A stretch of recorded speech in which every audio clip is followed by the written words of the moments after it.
Good morning. We will call the Planning and Zoning meeting of Wednesday, March 11th, 2026 to order. Let the record show that we are missing one commissioner, Commissioner Decker.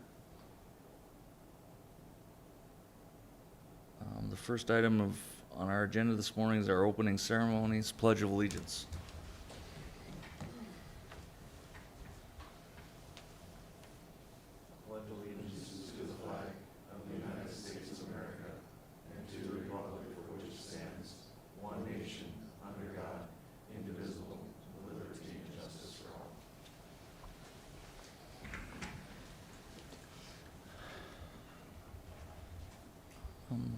We will move on to our first item, our order of business. Ms. Burchak, is there any changes to our order of business since Mr. Solachek is not here this morning? Good morning, Commissioners. No, there is no change to the order of business. All right, thank you. With that, Commissioners, I would look for approval of our order of business this morning. So moved. Second. We have a motion and a second to approve the order of business. Is there any further discussion? Hearing none, all in favor say aye. Aye. Opposed, same sign. That motion carries. Item 2 this morning is to approve the minutes of the February 11th, 2026 session. Is there any changes or corrections to those minutes? Mr. Chairman, I'd move to approve. We have a motion. Do we have a second? I'll second. Any further discussion? Hearing none, all in favor say aye. Aye. Opposed, same sign. That motion carries. We'll move right into our regular agenda. This morning is our first item is a final major plat FLP-001-2026. This is to consider a final major subdivision plat for the Energy Center 6th Edition subdivision, being a replat of lots 1, 1A, and 2 of Block 1 of the Energy Center 3rd Edition subdivision, located in the southeast quarter of Section 1, Township 139 North, Range 96 West in the city of Dickinson. The site is zoned general industrial and public, and the site consists of approximately 70.71 acres. Ms. Burchak, good morning. Good morning, Commissioners. Natalie Burchak, City Planner. So the applicant is requesting approval of the Energy Center 6th Edition final major subdivision, being a replat of lots 1, 1A, and 2 of Block 1 of the Energy Center 3rd Edition subdivision, located in the southeast quarter of Section 1, Township 139 North, Range 96 West in the city of Dickinson. So the purpose of this subdivision is to reconfigure these lots in order to better aid with future development, as well as to provide more concrete location for the proposed safety training center that will be located on the west side, where you see that northern portion is zoned public. As of now, the site is zoned general industrial and public. The site consists of approximately 70.71 acres. I am present to answer any questions you guys may have. Staff has not received any public comments regarding this application.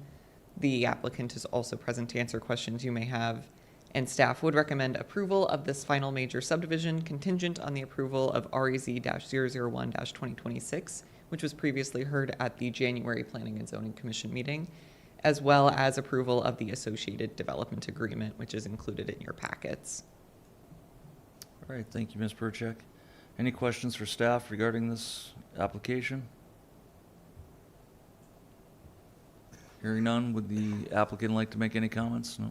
Okay. Commissioners, any questions or concerns before I open the public hearing?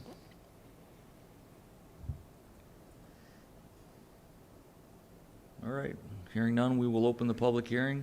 If there's anyone in the public that has any comments or concerns regarding final major plat FLP-001-2026, please come forward to the podium. You can also call into 701-456-7006.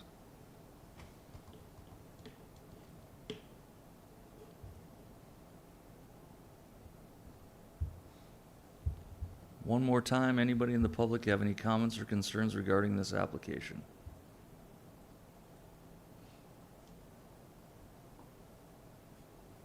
Seeing and hearing none, we will close the public hearing. Commissioners, what are your wishes?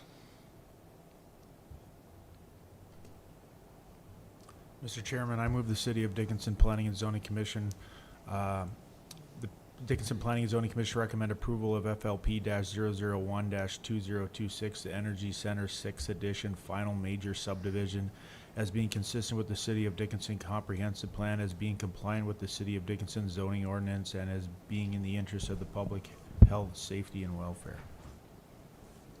We have a motion. Do we have a second? I'll Sec- second. We have a second. Any further discussion?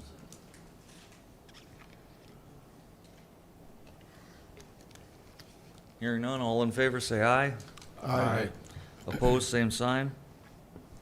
That motion carries. We will move on to item B this morning on our agenda. This is a zoning text amendment, ZTA-005-2026.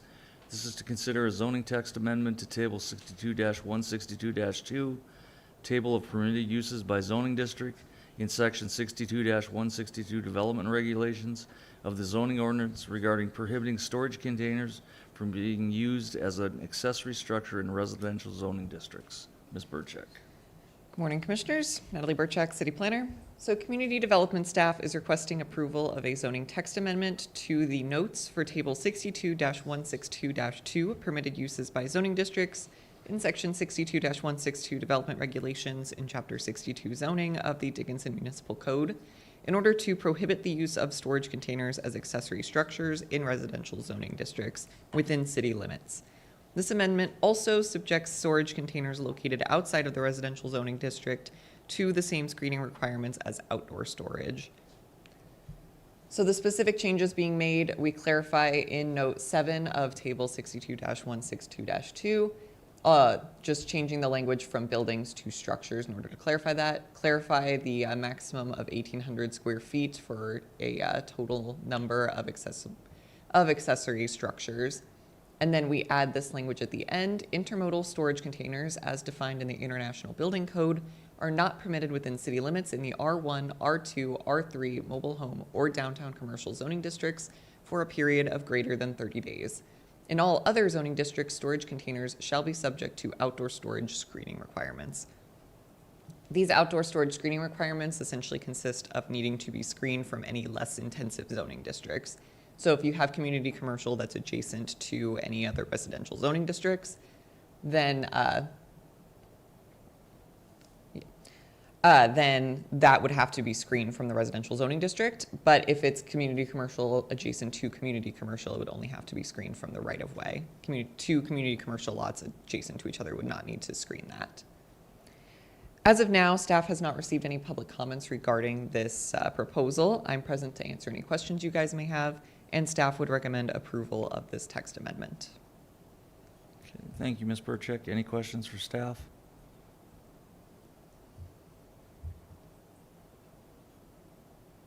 So just for clarification for the public, is R1, R2, R3 in the city limits would be only restriction on this? Yes. And, well, MH and DC also, I guess, but. Yeah, so anything that was permitting any single-family detached homes, this would be in effect. But any rural residential or ag that's located outside of city limits would not have to, would not be subject to the same requirements. All right, any other questions for staff regarding this?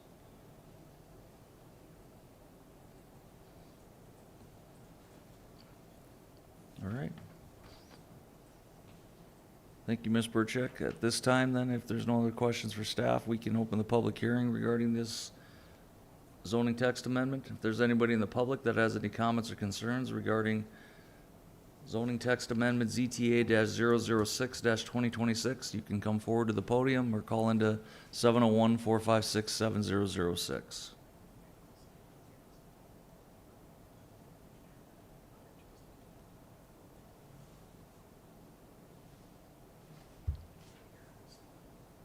One more time, any comments or concerns regarding this zoning text amendment?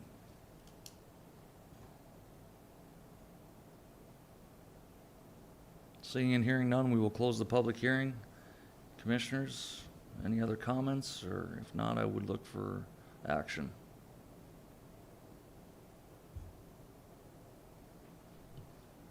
I guess I have one. For anybody who currently is using a storage container, What would be the, just for public knowledge, what would be the process if they have one there, it's been there for a while, from now on? Like, say a neighbor doesn't agree with them using a storage container for long-term storage, so they would somebody would contact the city. What's the process from there out, and how can they rectify it, before? So just to clarify, are you asking about how to lodge a complaint or how to remove the storage container or how to clean up the property? For those existing right now, how would they be, how would that potentially be handled? And then what can they do beforehand, structurally, Yeah. or remove it? So those that are present right now would be grandfathered, and we wouldn't require them to be removed until if some kind of permit was required or somebody was trying to develop the lot further. That would be when code enforcement would get involved with removal. If the storage container is altered to a point that it no longer meets that intermodal storage container definition, which is typically a six-sided steel box is usually what that definition is. If it's amended to no longer meet that definition, then it could be considered as a accessory structure. It would just require to be permitted like any other structure. So it would be just submitting a building permit essentially to the building department with what those modifications are that show that it's been changed significantly enough to no longer meet that description. Okay. I just, because this is a public meeting, I want That's fair. for the existing. Thank you. And I believe, Mr. Schwint, the code does reference these units in the building code? Good morning, Commission. Yes, they do. The requirements for these type of, they become structures, it is pretty lengthy, and it really isn't feasible by the time you go through the whole code process for that. But if you were to get one for free, maybe it would be possible to do those things. Okay. Any other questions for staff?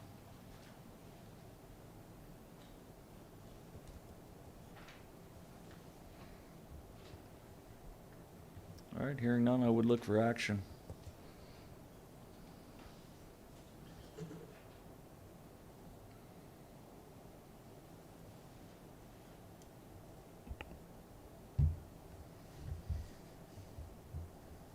I move the City of Dickinson Planning and Zoning Commission recommend approval of ZTA 005, 2026, a residential storage container zoning text amendment as being consistent with the City of Dickinson's comprehensive plan and be in compliance with the City of Dickinson zoning and ordinance and being in the best interest of public safety, health, and welfare.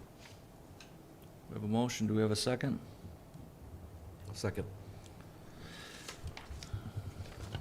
Any further discussion?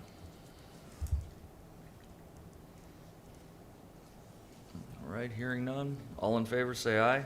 Aye. Opposed, same sign. That motion carries.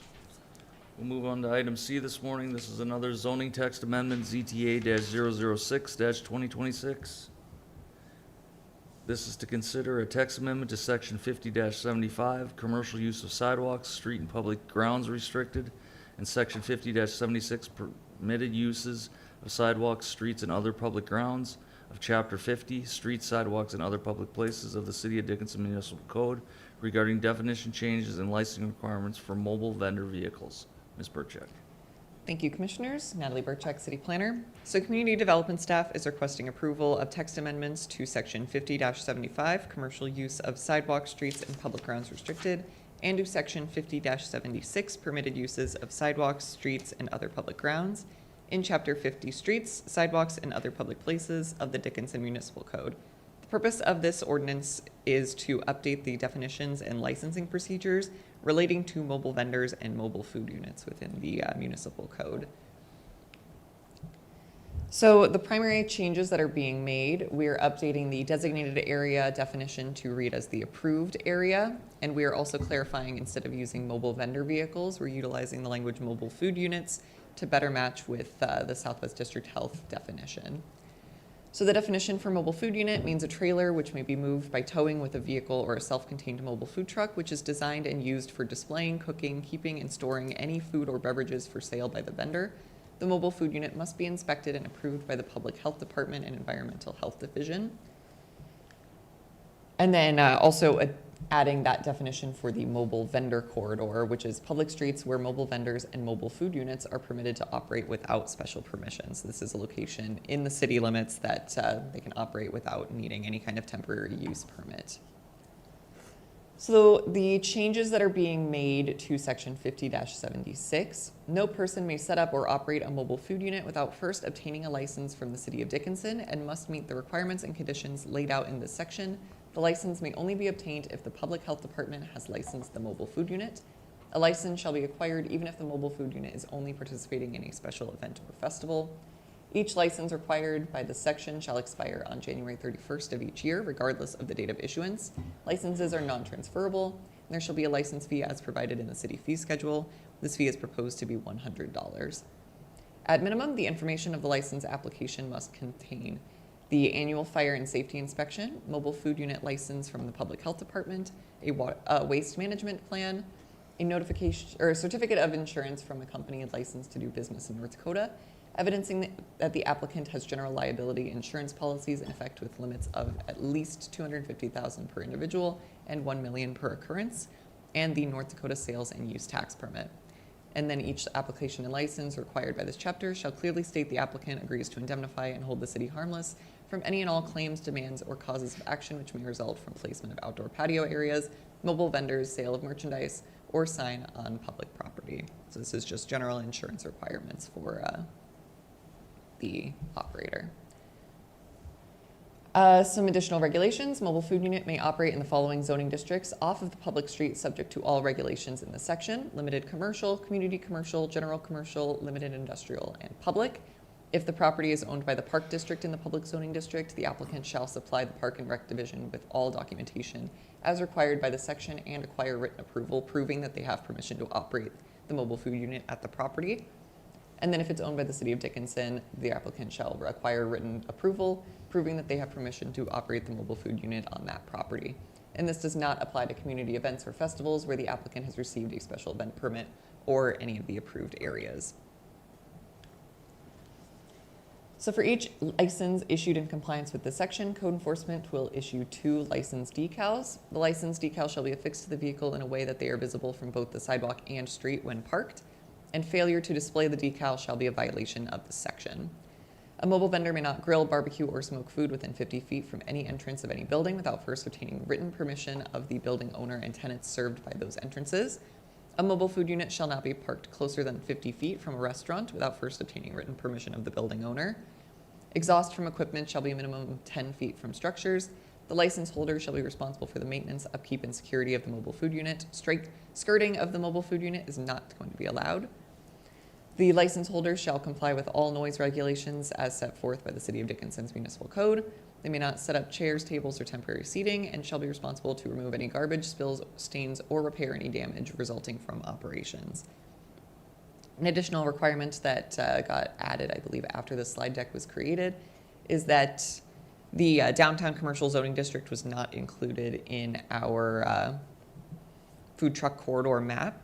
That will require a temporary use permit for any mobile food vendors looking to operate within the downtown commercial, since a lot of the times any operations in that area may affect the parking that is available for businesses down there. So we just want to add an extra layer of security to ensure that any of our downtown businesses do not lose access to their parking spaces due to a food truck's operations. So a mobile vendor may not leave a mobile food unit or pushcart unattended at approved areas of operation unless otherwise designated in a multi-day special event permit or temporary use permit. Mobile vendor may not operate within 500 feet of a special event licensed through the city, but this does not apply to mobile vendors listed in the special event permit that are taking part in the permitted event. So if a vendor is not taking part in the event, then they cannot be within 500 feet. Mobile food unit may not interfere with the required off-street parking for the approved area as required by the City of Dickinson Municipal Code. Parking on streets is permitted within the mobile vendor corridor, provided it is in compliance with all ordinances, regulations, parking zones, and posted signage, and shall not hinder the lawful parking or operation of other vehicles. Mobile food unit must locate the vending window open to the public sidewalk and as close as possible to the curb. Can't open your window towards the street, that would be a safety hazard. Mobile food units must be mobile and must be removed from the street or from the location where food is sold during those hours when not open for business. The mobile food unit shall not function as a permanent structure, and ice cream trucks are permitted to operate on streets with a speed limit of 25 miles per hour or less outside of the downtown district. And then the suggested penalties. Any license issued pursuant to this section may be suspended or revoked by the building official or their designee for violating any of the provisions of this chapter. Any licensee or agent or employee of a licensee who has violated any provisions of this chapter shall be subject to the following penalties. First offense, $250 administrative penalty. Second offense, $500 administrative penalty. Third offense, $750 administrative penalty, and a license revocation. If the applicant wishes to contest the revocation, they shall submit a written request to the building official or their designee to be brought forward for a public hearing in front of City Commission regarding overturning the revocation or denial. The City Commission may overturn a license denial or revocation with simple majority vote and resolution. In the event that a license is revoked due to the applicant violating one of the rules outlined above, the applicant may not apply for a new license until at least 6 months have passed. An applicant having had multiple license revocations in the past may serve as justification to deny a new license application. And the police department may remove or cause to be removed any mobile food unit in violation of this section within the public right-of-way after having notified in writing the owner of the mobile food unit of the intention to do so at least 48 hours prior to removal. So the food truck corridor, as we've proposed, primarily centers around a lot of the public zoning districts, so around DSU, around the NDSU Ag facility, and then along the general commercial near Villard. Additionally, there is a section that is just north of the Prairie Hills Mall, and like was previously established, food trucks are still able to operate on private property as long as it's within the commercial zoning districts. And then downtown commercial, you would just require a temporary use permit. And additionally, we have 2 of the city-owned parking lots, the one that's just across the street from the county courthouse, and then the one again off of Villard that would also be considered as a part of this food truck corridor. So I know that was a lot of information, but I am present to answer any questions that you guys may have. Code Enforcement Officer Tiffany Stewart is also present to answer questions you may have. As of now, we have received no public comments regarding this proposal. We had a public engagement meeting with the food truck operators in town on, I believe, back in February. Yes, on February 2nd, 2026 was when that meeting took place to gather any comments or feedback from them as well. And staff would recommend approval of this ordinance. Okay. Commissioners, any questions for Ms. Burchak? I have a question on the 2 public lots that you're proposing. It says that they need written permission. Is that every time they want to use that lot, or does the sticker kind of take care of most of that? So for those 2 specific parking lots, there would be no written requirements Okay. since those would be included in the food truck corridor. It's on any other city property, so like the Gotcha. parking lot near Legacy Square, if they were looking to operate there, outside of a special event, that's when the written permission would be needed. So if they're licensed with us anywhere in the light blue there, they can operate without Yes, without having to written permission keep coming from back us. to us? Yes, Mhm. okay. And maybe explain the special, in the districts where they're not allowed, what that special event permit looks like. So I believe that's an administrative approval, correct? yes, so those special events are handled administratively. Typically, the permits only come into play when it's a public property. So again, like the concert series near Legacy Square, those are just a larger event where specific food trucks are then invited to be a part of that event. And as long as you're operating within that permit that you got from administration, then you're good to go. When it comes to any private property, if you're operating outside of a special event, so again, if you're just operating in general commercial on a day-to-day basis, as long as you have written permission of the property owner, then you would be good to go. You wouldn't need any special permit from us for that property unless we were the owner of that property. In the past, we've somewhat licensed these. They used to have to come here and get some kind of approval to go where they were going anyway. This just kind of clarifies the whole process a little bit. Yeah, this just cleans it up, makes it a lot clearer for the food truck operators. All right. Any other questions, commissioners?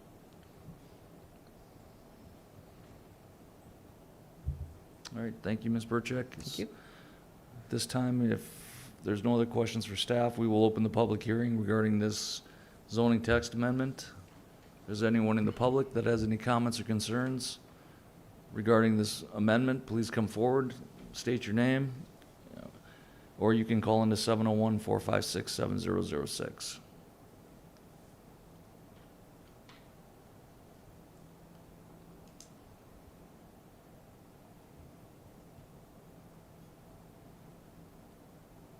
Anyone in the public have any comments or concerns regarding this amendment to the zoning text regarding food truck licenses and mobile vendors?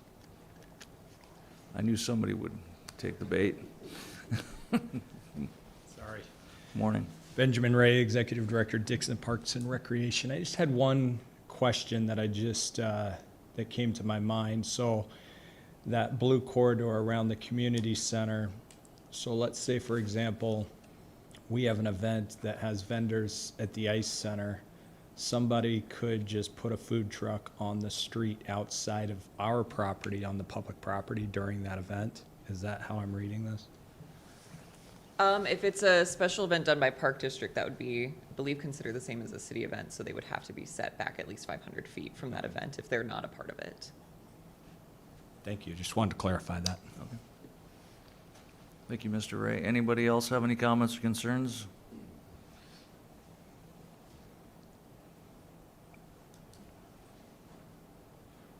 At the public engagement with the food truck owners, you didn't have any real concerns with anyone, or? There was some slight wording changing, but beyond that, there weren't any significant changes that were requested. Okay. All right, anything else, commissioners? Anyone else in the public, one more time? Seeing none, we will close the public hearing. Commissioners? Any comments or concerns? If not, I would look for a motion. I move the City of Dickinson Planning and Zoning Commission recommend approval of ZTA-006-2026, the food truck license text amendment, as being consistent with the City of Dickinson Comprehensive Plan, as being compliant with the City of Dickinson zoning ordinance, and as being in the interest of the public health, safety, and welfare. I'll second. We have a motion and a second. Any further discussion?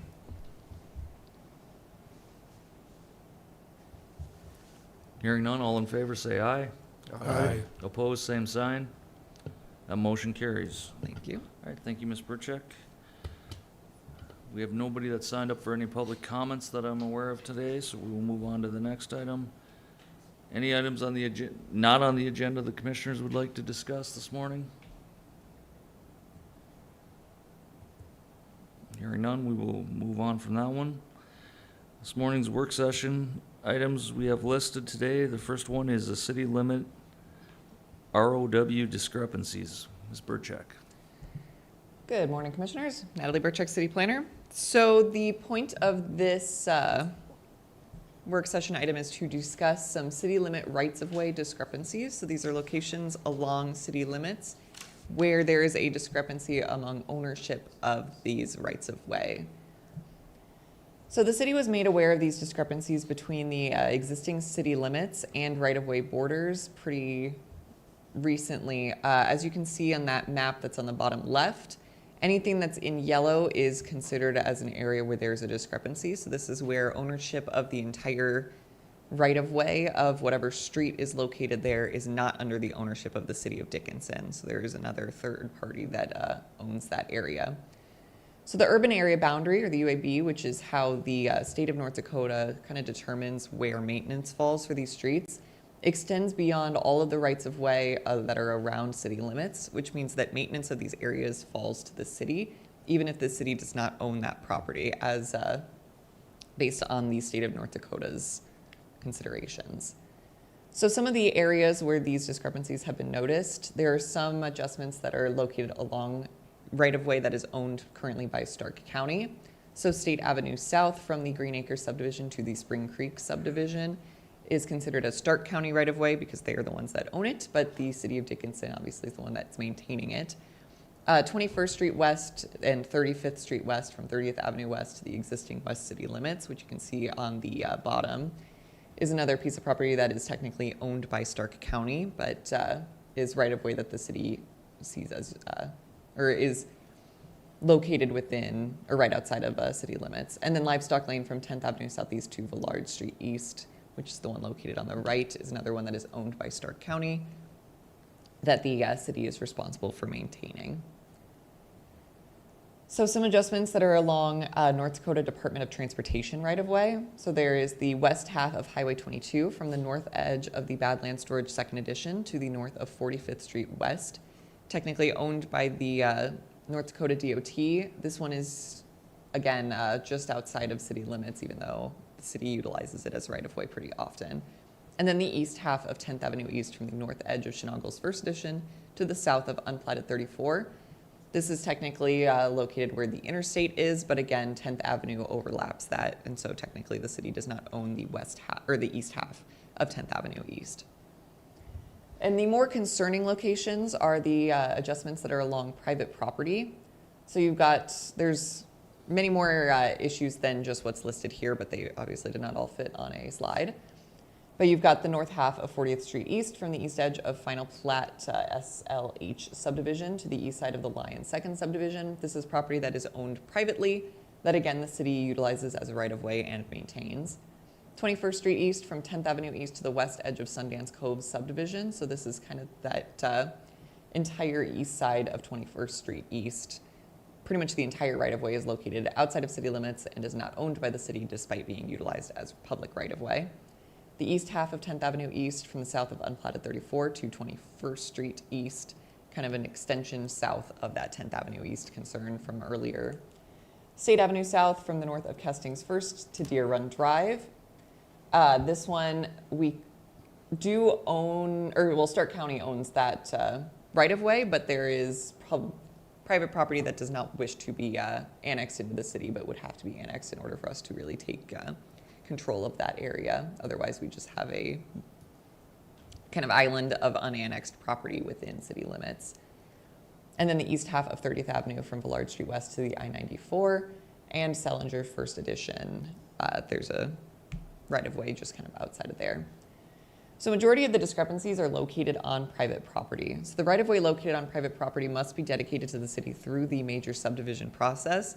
A lot of these discrepancies are located in subdivisions that have yet to be developed. So these either can be requested directly, that the city works directly with these property owners to try and get that dedicated, although this would mean that the property owner would most likely have to go through that major subdivision process. Or they can be required when the property owner submits a permit application. This is how the city has been handling it in the past, of just making sure that any public right-of-way does get dedicated during the subdivision process. However, a lot of this would also then require an annexation, since these rights-of-way are technically located outside of city limits. So in order for them to go under ownership of the city of Dickinson, they would have to be annexed in. And the right-of-way currently owned by Stark County or by the North Dakota Department of Transportation would require some kind of an agreement to transfer ownership and annex those properties in. So that is something that the city would have to pursue. But I'm open to questions or comments and just looking for general direction of what the Planning and Zoning Board would like to see the city do about some of these discrepancies, whether it's working directly with property owners, waiting until those property owners come forward with some development application, and then whether or not agreements with Stark County or with the DOT should be pursued.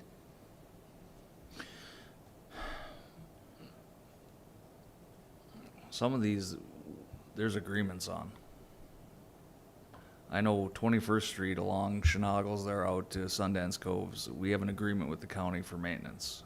Because I remember that when we annexed the north side of that in. So there's some documentation somewhere on this.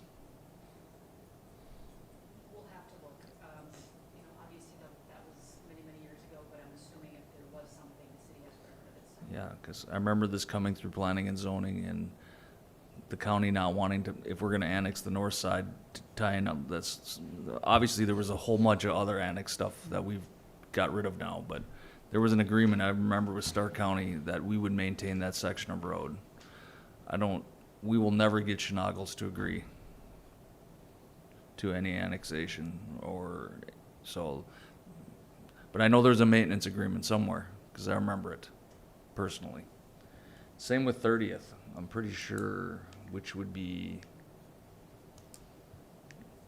that was a joint venture with us and the county to pave that at some point.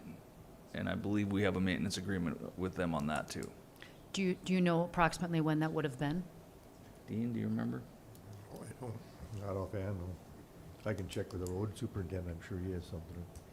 And What's been in my tenure here, so it's Okay. in the last 8 or 9 years, so. we'll see what we can dig up. Because I remember we wanted that paved, and we did a joint venture with the county at that time, because it was outside city limits, that we paid part of the paving, they paid part of the paving. I just remember that. So I believe at that time there was a maintenance agreement on that road also with the Okay. county.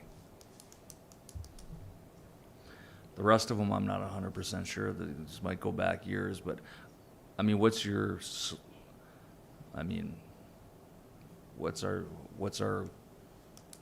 end goal, and how are we gonna get there is my question.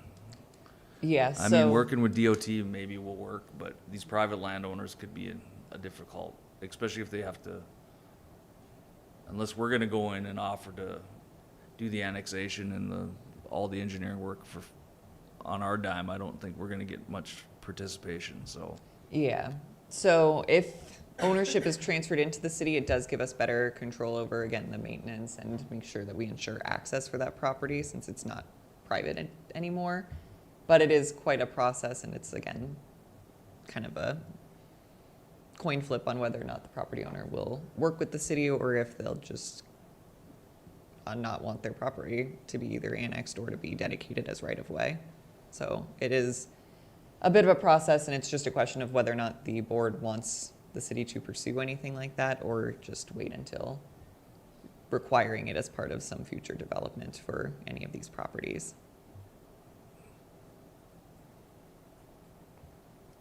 So what I'm guessing is we have right of way on one side, but not on both sides. Yeah, that's the majority of these areas.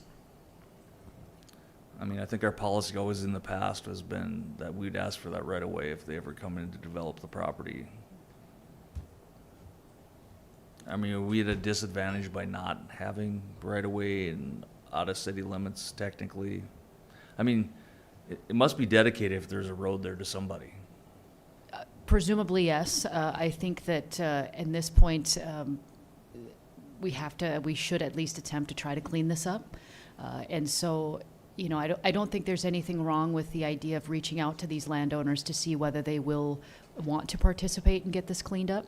And if some do, great. If some don't, we can certainly address that at that point. Hopefully, Stark County and the DOT would be willing to work with us to get it resolved. But I think we should pose the question and see what happens. And of course, we'll look back in city records and see if there's something that, you know, might be there that we've missed. But I think this is an opportunity to at least right the ship a little bit before this becomes more of a problem in the future. I mean, correct me if I'm wrong, but a lot of this looks like it's probably on section lines. Isn't that automatically, if it's section line, automatically dedicated? So section lines in the county are a little bit interesting, but typically landowner owns 33 feet from the middle of the roadway.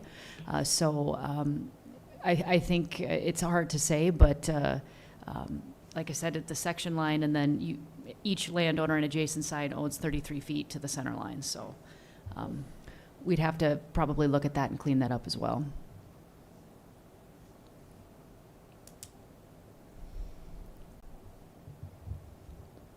Okay. Is this an issue of like, these all should be addressed approximately at the same time, or are there certain ones that are kind of a higher priority, you know? A lot of the major and minor arterials are a little bit more concerning. So like the portion along Highway 22, anything along 21st and 10th, particularly 10th since the city is kind of looking at doing some road maintenance in that area. So making sure that we actually own that property is ideal. There are some that, especially if there's some agreement with Stark County that clearly delineates who is maintaining the property and clearly states who's owning it, those are a bit less of a concern. But just cleaning up, it doesn't necessarily all have to be at once, to answer your question. Okay, well, because I, you know, kind of live over by that Kesting subdivision and Deer Run, and I kind of thought this was already handled back then when they brought in that Deer Run Road. But At least, yeah, based on what I was seeing while researching this, it wasn't fully annexed in.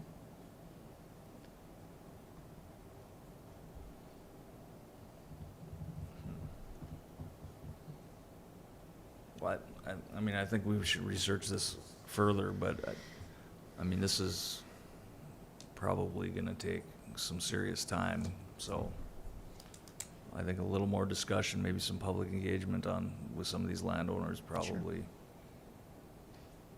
With explanation. I don't know what DOT, how they're gonna feel about giving up their right of way on that one side of 22. I mean, We'll see, I guess. mean- We'll certainly, I'm sure Mr. Skolacek and Ms. Burchek will have some conversations with them about that to see what can be done. I would guess that their participation would, they would definitely want restrictions on approaches and accesses off 22, so. I mean, I think we can start the conversations, but this might be a long process, is my opinion. But there has to be agreements on some of those, like along 21st, along 30th.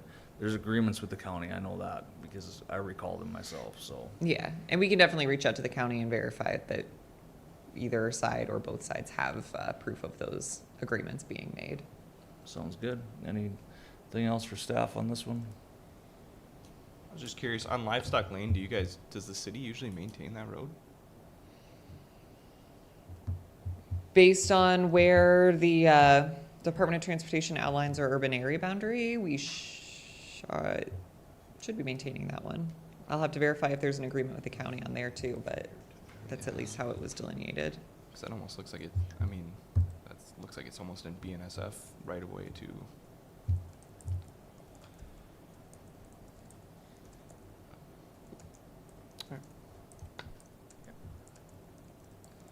Okay, anything else, commissioners? Thank you, Ms. Burchek, on that one. We'll move on then. Data center model ordinance. This is becoming a hot topic around the state in many states. So let's- Oh, yeah. Yes, thank you, commissioners. So, some background on this ordinance. So the North Dakota League of Cities established a work group back in August of 2025 to discuss and draft a model ordinance that sets some standard guidelines for how communities would permit data centers throughout the state of North Dakota. So drafting a model ordinance helps to encourage cities and counties to adopt more uniform regulations, which helps to eliminate any confusion between either cities, counties, as well as for anybody looking to construct a data center over any varying regulations that might exist in different municipalities. It just makes sure that there's a uniform ordinance and a uniform set of standards. So significant discussion during these work group sessions focused around potential noise study requirements and how to define different sizes and different kinds of data centers and what the permitting process for these would look like. So the proposal for the definitions: for a data center, it's a facility used primarily for the storage, management, processing, and transmission of digital data, which houses computer or network equipment, servers, and other equipment, appliances, and components related to digital data storage and operations. So based on our municipal code, this definition would be included in section 62-135, industrial use types.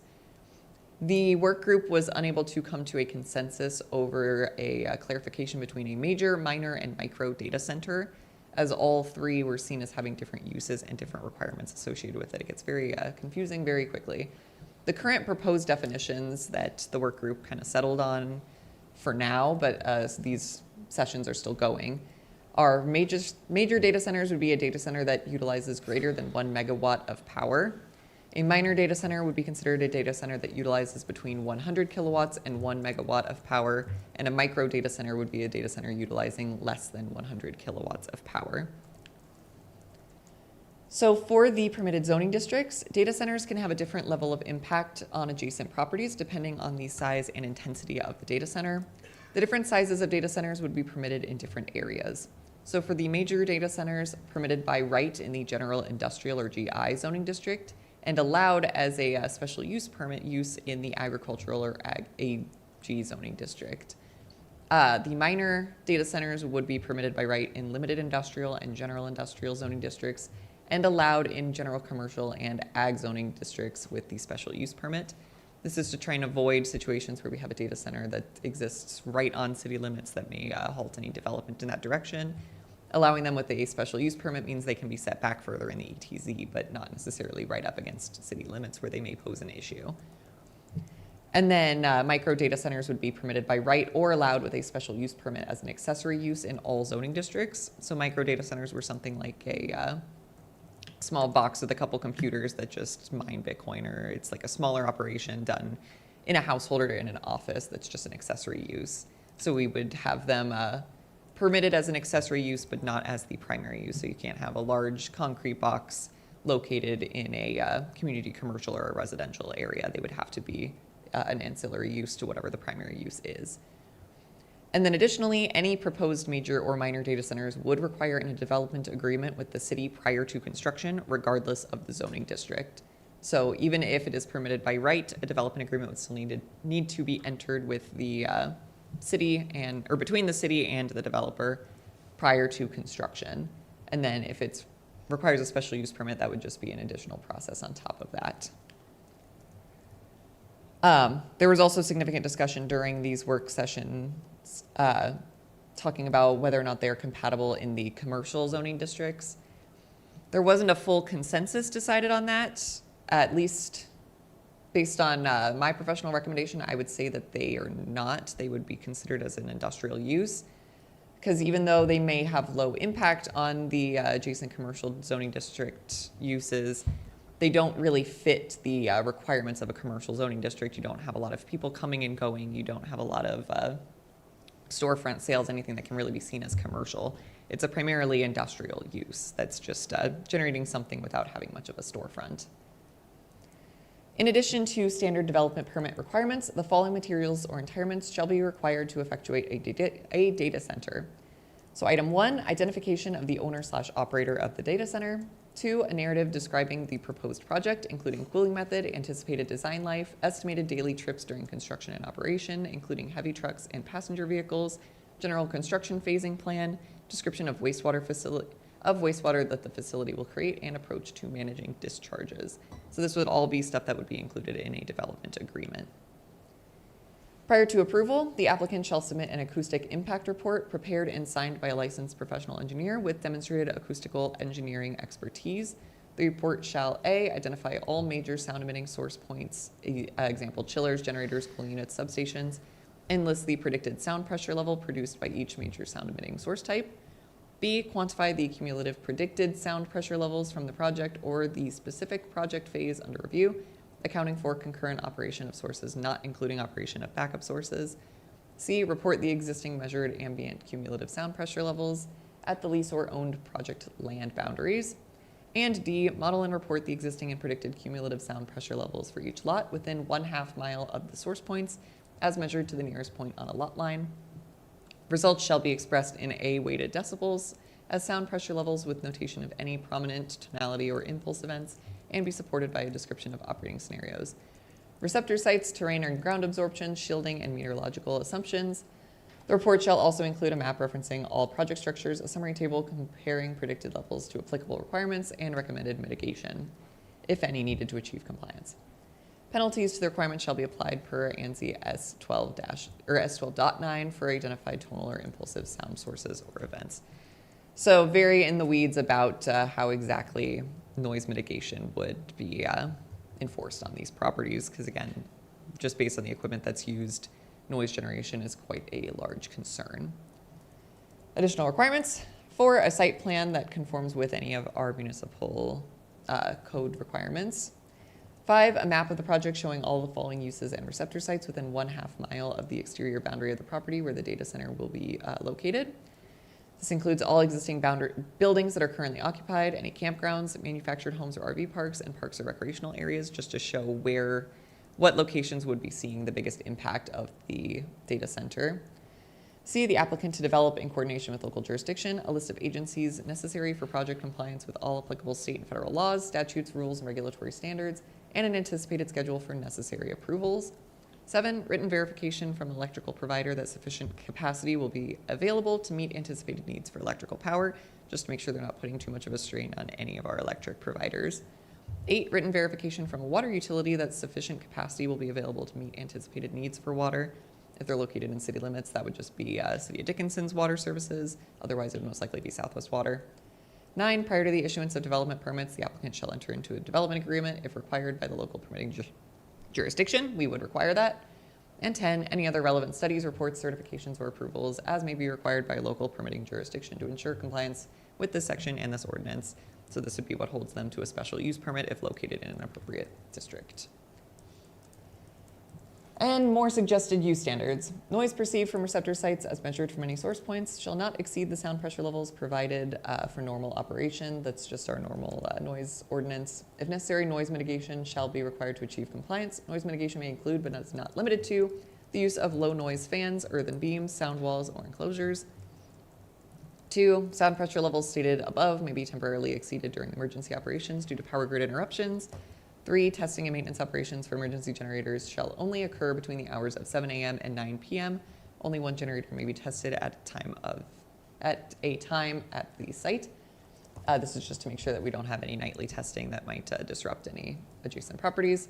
4, landscape buffer yard shall be installed in accordance with our landscaping requirements. 5, all-weather access may be maintained by the owner-operator unless the access is dedicated and accepted by local permitting jurisdiction. 6, all data processing and storage is contained within a permanent structure or structures constructed in compliance with the locally adopted version of the International Building Code and International Fire Code. So some final findings on what this proposal was. So since data centers function as manufacturers, they would be considered an industrial use. Some minor data centers may be compatible with commercial uses, but major centers would only be allowed in the general industrial zoning district. Due to the potential for excessive noise generation and strain on city sewer water services, development agreements would be required. And definitions for major, minor, and micro data centers have not been finalized by the League of Cities yet, and city staff would recommend delaying any proposed text amendments until those definitions have been finalized. Again, to ensure that there's a uniform regulation across the state for what is considered as a certain type of data center.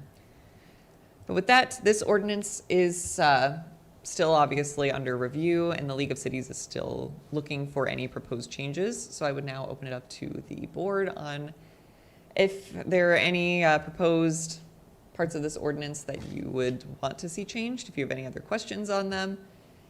Any comments, questions, or feedback would be much appreciated. Commissioners? So I did go to the Vision West conference in Dickinson a couple years ago, and this was a hot topic there. And I believe Mr. Josephson was there, so he might be able to answer a little bit more. But I think Watford City was actually looking at a 1-mile buffer in most of their areas due to noise, because they said it's a consistent noise that you're going to be hearing from AC units basically to cool that building. But technology might have changed by then, I don't know. But that was one major concern that Watford, I believe it was Watford City, was looking at. And like I said, Mr. Josephson probably has more on that. The other thing they're looking at is substations, and so wherever there's a substation is kind of where what I believe is where they're primarily looking. So give you an idea. Anyone else?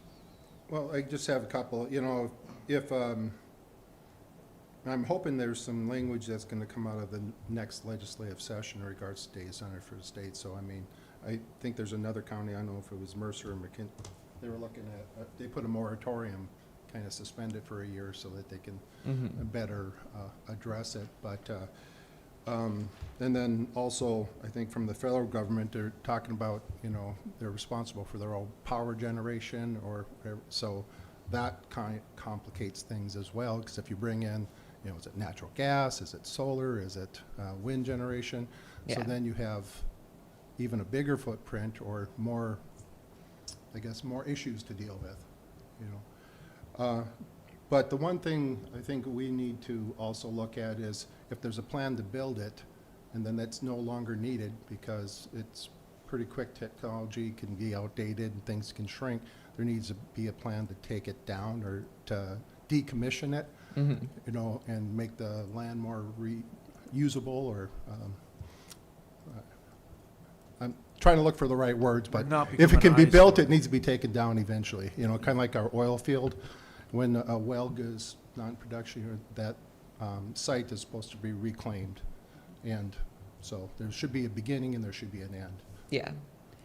I will also add that that discussion over some system of like decommissioning and reclaiming that land was discussed at length during a lot of these commissions. A lot of the representatives from specific companies looking to build data centers were strongly opposed to those. They said that they put undue burden on the contractor or constructor because then it holds them liable. Whether or not I agree with that is beyond the point, but that is at least the reason why it is not included in this ordinance. I mean, I guess if it's a structure that can be repurposed, if they take all the servers out of it, that maybe, you know, that's something that can be looked at, you know. It could be turned into an office space or a warehouse space or something, but, I mean, if it's primarily only built for a data center, that if the data center leaves, we don't want a dilapidated building sitting there for 20 years afterwards, so. Yeah. Right, yeah, because then it takes a few years to figure out whether or not it's even going to be repurposed or reused for something else. Correct. True. Because a data center can be a tractor trailer that's hooked, you know, for natural gas, you know, Mhm. hooked up to a well site to use excess gas all the way up to the large facilities you see in Allendale and Harwood. You know, so- Yeah. No, I think we're on the right track here. I think wait to see what League of Cities comes up with some final drafts and then bring this back, but I think we're on the right path, at least looking at this now, so. Yeah. And this is definitely not an ordinance that I would propose to adopt at the next Planning and Zoning Commission. It's definitely still under review. I know, I think Williston or Williams County's got one up there that noise has been a major issue for them, so. Yeah, and that was the thing. It's Williston had a lot of issues with theirs because it was so close to city limits, and Yeah. so Watford was trying to step back that buffer more. So if a vendor comes in and wants to try to build one within, Is your mic on? sorry? If a vendor does come in and they want to try to build one in or around Dickinson, do we have something stopping them or prohibiting them until? So right now, since data centers are not defined in our municipal code, they are technically a prohibited land use. Prohibited. So right now, right now, since they have not been defined, no, they cannot be built until Thank you. this ordinance would be adopted. Thank you. And I Do we would- have anybody in interest that we need to rush this along for? There, I believe, was a discussion about kind of a smaller scale data center about a year and a half ago when I had first started, but that has, for the most part, fallen through. It didn't get very far before I believe they might have just gone elsewhere.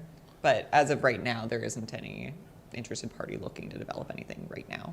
And I would assume the county's working on a similar ordinance.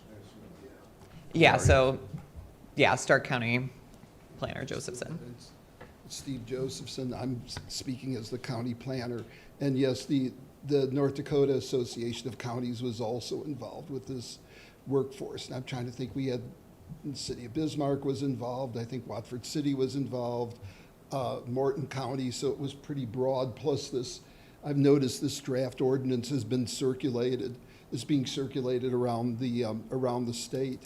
But I would say that I'm sure Commissioner Franchuk would agree with this, is that whatever, we would like to go forward with something at the same time that the city does, so that our ordinances are somewhat similar.